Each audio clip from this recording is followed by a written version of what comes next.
4 NES games I have physically. LJN published 2 of them. It's fucked up. Yeah, playing Punisher.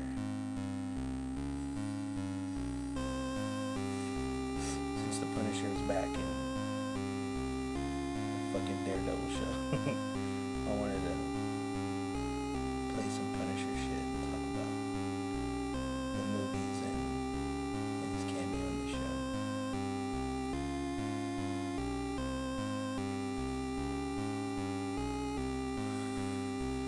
This game's a shoot 'em up, sort of.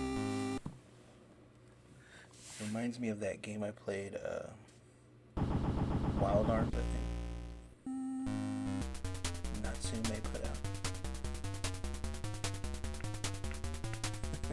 And look at Jigsaw's all fucked up. Yeah, I tried it out for a minute. This game's kind of weird to control, but it's kind of fun too.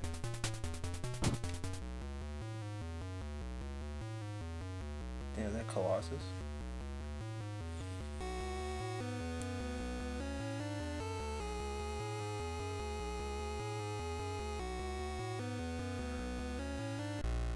Is that Frank?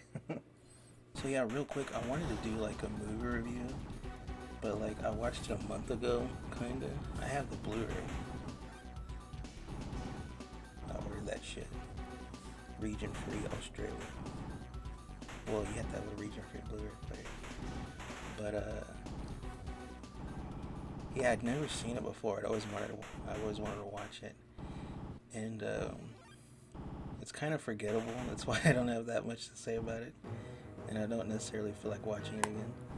But there is a bunch of like special features. There's like commentaries and interviews and shit. So I might watch all that shit and I'll talk more about it if there's anything worth talking about when I do the other Punisher movies. But yeah, it was directed by Mark Goldblatt, who edited Terminator and Terminator 2, so I haven't really rewatched them enough to like say there's any sort of like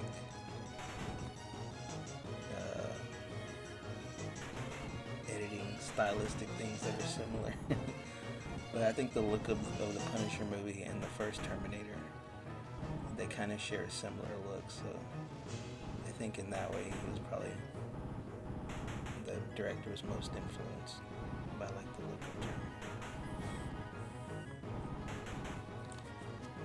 Yeah, Dolph Lundgren, dude, he kind of sucks in the movie, and I like Dolph Lundgren, but like it's really hard to tell what he's saying half the time. And like the movie, you would think it would like have some cheesy like cool violence or like tits, like Samurai Cop or something like that, but it's kind of pretty tame. Like there's one shot where like there's this dude in a limousine and like he gets stabbed with a sword like through the windshield or whatever, and I think it's like kind of like a sideways shot, and then it looks like they added in like a deleted scene because it looks like a regular, like, I don't know what they call it, like not high 8, but like video, like a like an amateur porno or some shit from the 90s. But yeah, there's basically just an extra like shot added where it's like the angle, not sideways, but like in front, like looking through the windshield, and you just see like the sword go through him, or it's already through him, and there's like some blood and shit. So yeah, it's not like violent and cool in that way. There's like this scene where he like shoots up some Yakuza at the docks and shit. And like some of this shit, like, I guess they fire like rockets or something, but you can tell it's like a firework like on a wire and shit. And yeah, Louis Gossett Jr. is like this cop that's like, he kind of defends Punisher, and he has this Karen partner that's like she's wondering why he like is okay with Frank's methods or whatever. Yeah, cause so Louis Gossett Jr.'s like partner died, and the new chick, he like agrees to take her on as his partner, cause she also believes that like the Punisher is doing good for the city and shit. And yeah, like the Yakuza are like the main bad guys and shit. And I was like, why couldn't they just called it the Hand? That would have been so much cooler. And then later on, like, he kind of infiltrates this building, and it's got like this kind of Japanese look to the corridors or whatever. Like those, doors where you can see like the silhouettes and shit through it. And they try to do like an interesting thing with the lighting where like, I guess it's like the emergency lights comes on and it's like all red and shit. But yeah, the closest the movie ever comes to like being really weird and memorable is like the very last shot of the movie, which left me dumbfounded. So it starts off like in the subways or whatever, like in the cracks or like in the maintenance tunnels or whatever. And I forget who's doing the narration, if it's like Louis Gossett or something, but there's like narration going on talking about Punisher. And it's literally like, it's kind of like the end of Evil Dead, like a Sam Raimi shot of like the camera kind of like going through the forest and shit, and then it like ends up like attacking Ash, like a last shot. Well, it's like the same kind of shot where like the camera's weaving through the tunnels and shit, except it ends with fucking Dolph Lundgren like on his knees and his fucking ass out butt naked. And like, the way he's posed is like how like a chick would pose if she wanted to show off her ass, and you can see you would see like the soles of her feet and shit. But yeah, on Blu-ray you can see like the fucking shadow of his balls and shit. But yeah, the camera literally like, instead of going in Ash's face, it goes right like in between his teeth and shit. I was like, what the fuck, dude? Was that like a Dolph Lundgren request or some shit? Or, wasn't that a thing in the 90s? Where like action stars or dudes had to like show their ass on camera? That was a weird trend. But yeah, it's kind of disappointing, but I will check it out again before I watch the Tom Jane one. And then yeah, dude, the next 4 episodes of Daredevil. What the fuck can you say that hasn't already been said about Afghanistan? So the first episode after the last one I talked about is like the trial of White Tiger, Hector Ayala. And the whole trial is a farce, as they would say. Because like at a certain point, Matt like brings into evidence that he is the White Tiger, but it's like he could have just bought the mask anywhere, dude. Like that doesn't mean anything. But then the judge is like, oh well, I can throw this out, but I won't. Like it doesn't make any sense why he would allow that shit. It should have been a mistrial. Like for a second, I was thinking, oh, is this good courtroom shit? Like no, it's not really.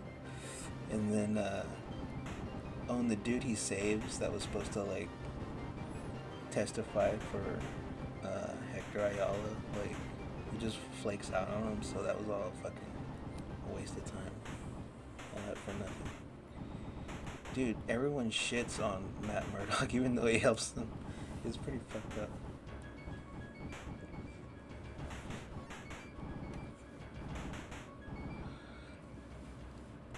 But anyway, yeah, so he wins the trial and shit by like telling the jury that he's White Tiger. And then the end of the episode, this fucking dumbass, he like puts on his outfit and shit, and he goes out into the streets, like in the middle of the street, and is like, oh, I'm hunting for crime. And some dude just like comes out of nowhere and blasts him in the side of the head. I was like, you fucking dumbass, dude, that's what you get, man. He's supposed to know karate and shit, but he doesn't know how to do shit. And then the guy walking away that shot him has like a Punisher shirt on or whatever the fuck, so it's supposed to be intriguing or whatever. Yeah, after that is the only good part, or like, I won't say it's one of the like only good episodes, but like this is like the peak so far of what the show can be when they finally have Punisher cameo. But what is he, like a janitor or some shit? I don't know, but it's a really great sequence, like less than 5 minutes, but it's weird to me how they can like write this conversation between two characters that's like really like, it's like bliss as a comic book fan to like see stuff like that, you know.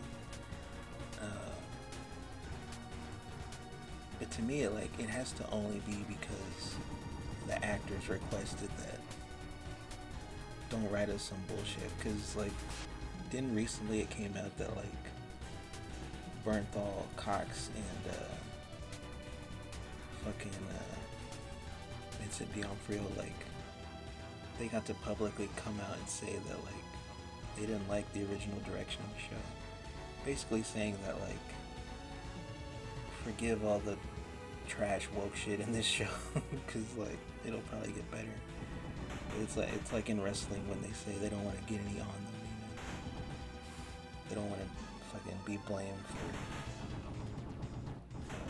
what goes on in that episode, because before all the good Punisher shit, well, okay, but yeah, the conversation he has with Punisher is pretty cool, because Frank's bringing up like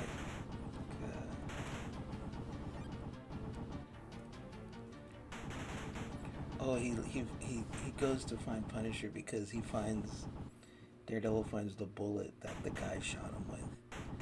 Somehow, like, the way he finds the bullet, he like kicks a bottle over and it like tumbles down the street into like a storm drain. So he follows the sound, right? But then once he reaches into the drain, he just like automatically goes to where the bullet is, which doesn't make sense. He would like have to feel around and shit and probably cut his hand on glass or you know, get fucking tetanus or some shit. But yeah, that's what leads him to find Frank. And he's Punisher's kind of like telling him about how Daredevil inside feels like a failure because he hasn't done anything to avenge Foggy. And Punisher's like, say his name. And he's like, no. And then he finally works Daredevil up, works him up enough to like, he punches Punisher. He's like, don't apologize for that, man. It's a really awesome scene. Hopefully there's more shit like that in the next scene. But yeah, dude, there's this really, really cringy part in the episode that, like, talk about leaving me dumbfounded. So there's this dude, this black guy that it's just a random shot of Murdoch going to, like, the fucking group of dudes that got arrested, and he's like, you know, picking up the random guy that he has to publicly defend. And the guy stole some fiddle faddle, which is caramel corn. Oh yeah, the way Charlie Cox says caramel corn is kind of weird. But he's like, nah, man, I didn't do it, whatever the fuck. And he's like crying about how, like, man, I can't go to jail, you know, and the system's all fucked up. But Matt's like, you're on camera, dude, like, stealing this shit. Like, I don't know what you want him to do. And he's like, man, go in there and get me my fucking parole or bond or whatever the fuck he said. He's just like fucking talking shit to Matt, like ordering him around. And he's like, alright, fine. And so then he goes to court and he like, there's this like kind of hot like other legal chick or whatever the fuck, the one handing out the sentences, and she basically wants to fuck. So of course Matt uses his dick to like get this guy talked down from like, what is it, like a month that they want? That was the least he had gotten, was like 20 days or some shit. And you know, they were gonna give him like a month. And he's arguing about how like, oh well, you know, increasing punishments doesn't actually keep criminals off the street or whatever. Like spouting all this like fucking, you know what it is, woke shit. I don't want to say like left wing, but they make it all political. These fucking writers do. But anyway, yeah. So he talks her down to like giving him like 10 days minus even the days in there. And then he goes back and he's like all happy, like, oh, this dude's gonna be like glad that, you know, he's thinking he did something to help a brother out, right?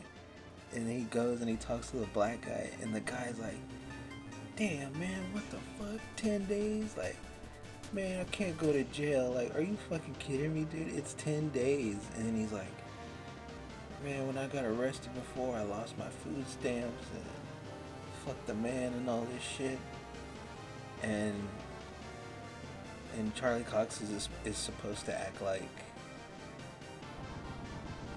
sympathetic, like, damn, man, he's right, you know, the white man got him down, you know. That's pretty much what he's saying. And it's just like, damn, dude, like, the shit Charlie Cox had to agree to do, all these guys had to agree to do to fucking make some more comic book shit. I mean, damn. But yeah, that was like just the worst cringy shit. And then all the marriage counselor shit with Vanessa and Kingpin. And then the fucking therapist, Daredevil's girlfriend. Two fucked up things. When they're having the marriage counseling, like, after it's over, she's like, oh, can I talk to Vanessa alone, please? And I think she like says it twice. And she's like, do you feel safe around him?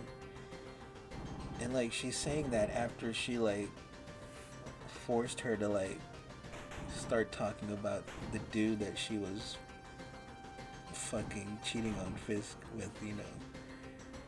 She like, Vanessa's like, do you want details? And she's like, no, but like, how did that make you feel or whatever? Or no, she's like, why did you like him or whatever the fuck. Kingpin's like, can we not? I was like, damn, man. They fucking are really trying to like cut the balls off of both of them.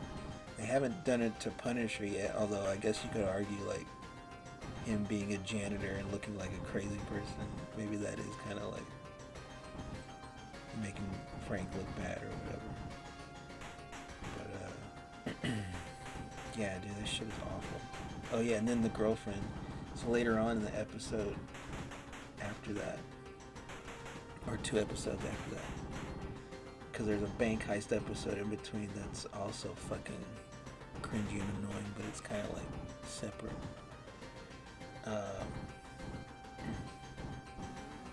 But yeah, there's like, Matt wakes up in bed and he's like having dreams or nightmares or whatever about Foggy. And then he's in the apartment with his girlfriend, and she's talking about how like she wrote this book and like her publisher wants her to write another one, and she's gonna write about like vigilantes and masks and shit. And then she's like, hey, don't you work with the Punisher? Can you get me a fucking interview with the Punisher? And then she's like, don't you know Daredevil? Well, maybe I can like get a hold of Daredevil.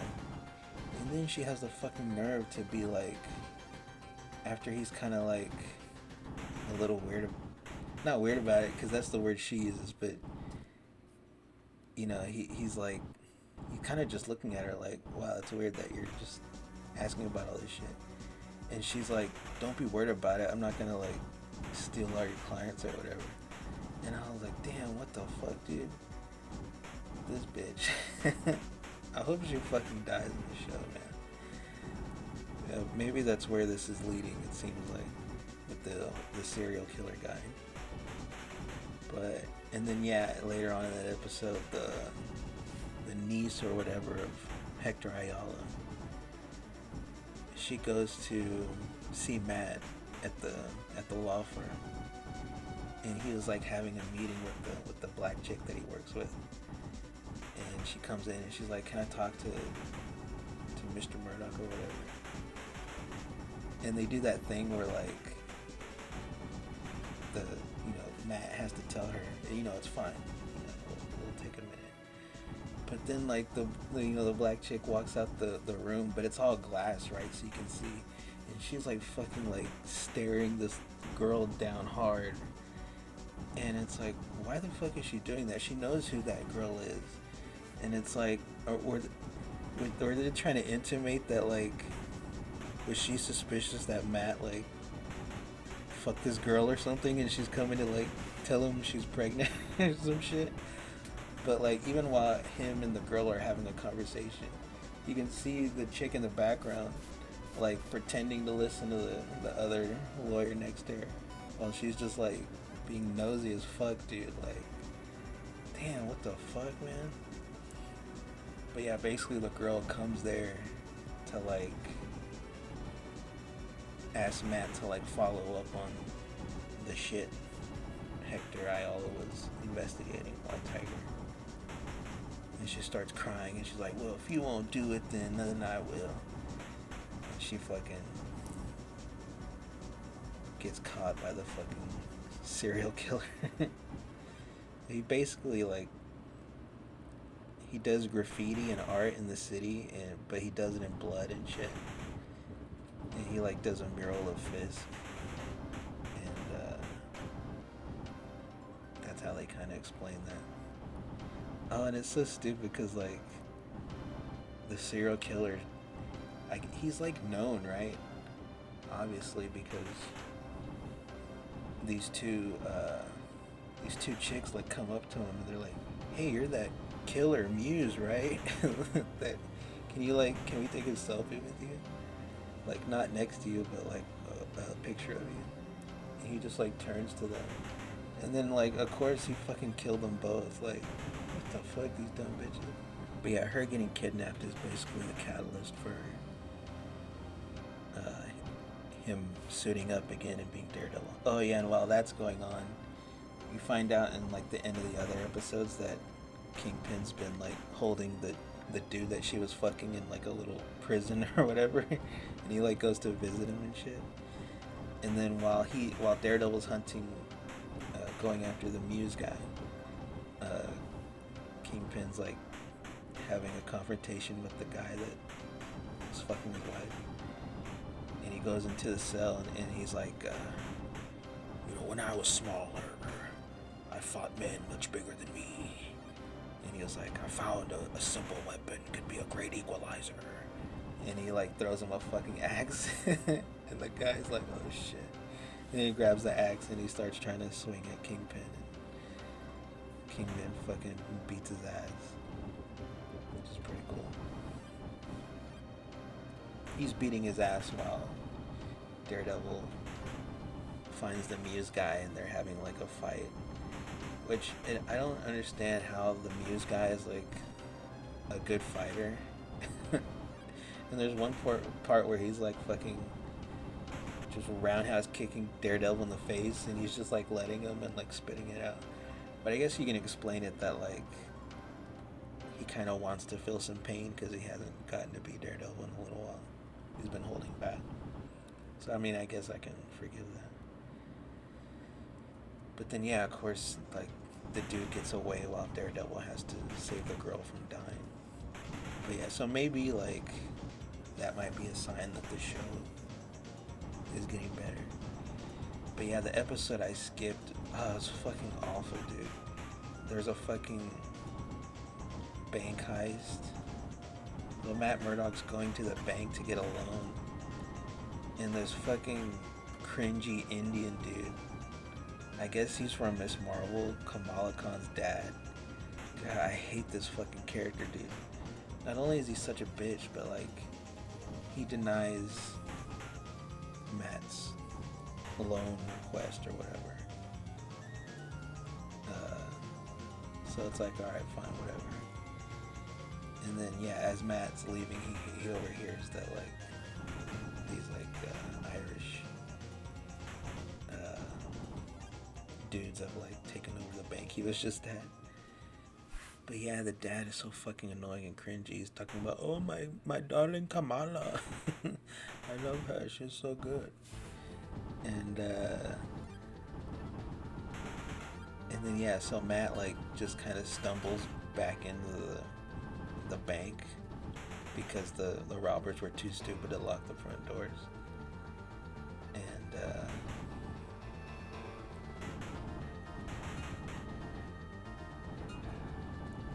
Kamala's dad is like, what are you doing here?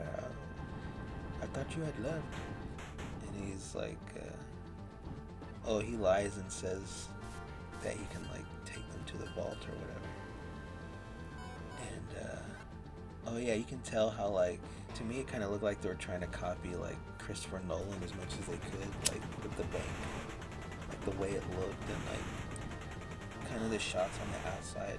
It reminded me of, like, all that outside the Wall Street stuff and, like, Rises and shit, but just not as good. And yeah, there's this kind of cringy, like, Asian, like, hostage negotiator. It's funny because she, like, explains that she's, like, the backup negotiator or whatever because it's St. Patrick's Day. And but yeah, and then it doesn't make sense because then, like, later on when they're talking about the serial killer, and they have, like, a police task force, or not a task force. They're setting up a task force, but, like, you know, he's meeting with, like, the chief of the police and shit, and the Asian backup hostage negotiator is in the meeting with Fisk and all of them. Like, what the fuck is she doing there, dude? She's not even the main one.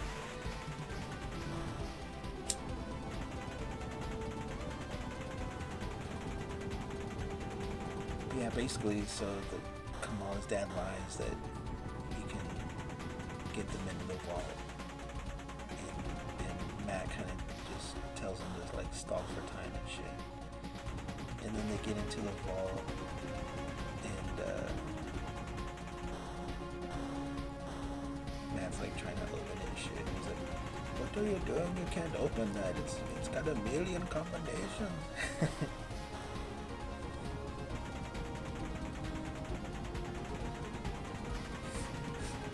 What kind of lawyer are you? And he's like, I'm a very good one, whatever the fuck he says. And then when they get in the vault, they find that it's just deposit boxes. And they get a key off of one of the dudes. And they open the box. Oh yeah, he takes forever to open. He's like fucking nervous. He's like, oh, I can't do this right now. He fucking drops the keys and shit like a little bitch. And then they finally open it, and there's like a orange diamond or some shit in there. Yeah, they basically just take it up and kind of use that to negotiate to get out of there. But it doesn't even matter because the police are already, like, about to bust in anyway. So they could have just waited and they would have been fine.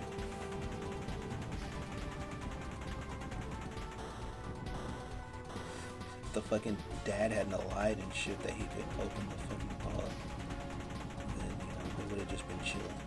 Oh, and you find out that one of the hostages was, like, a plant or whatever. It all has to do with, like, Fisk's shit. I don't know, it's stupid. It doesn't make any sense, but yeah, so the fucked up part is, so at the end when they get the diamond, Well, the robbers think they have the diamond, but really, Daredevil kept it. Oh yeah, and then he follows the one guy that's like trying to escape, and he beats his ass. That's kind of how he gets like the taste to be Daredevil again. But what's fucked up is like, so after all that happens, Matt comes back to the bank to just fucking chat with Kamala's dad, and he's like, oh, it's great to talk to you, but I'm still not going to give you the loan. Like, what the fuck, dude? And he's like, Matt's just like, nah, I just want to meet Kamala, and for some reason. He's like, oh yes, we'll set up dinner, and we'll have dinner with Kamala, guys. And then it's just like, just the dumbest fucking cringy time shit. Oh yeah, I forgot earlier too about when the black guy was fucking berating Matt. he says something about, oh, because he's trying to say that it wasn't him that did it, and he's like, maybe it was a scroll. And Charlie Cox like, no, it wasn't. That was some fucking cringy shit.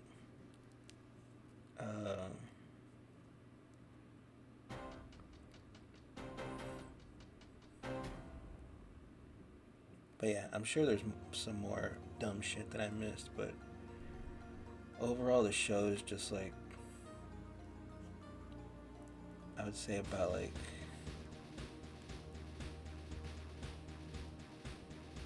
70% bad. Pretty much. But I mean, there's been little morsels, little nuggets.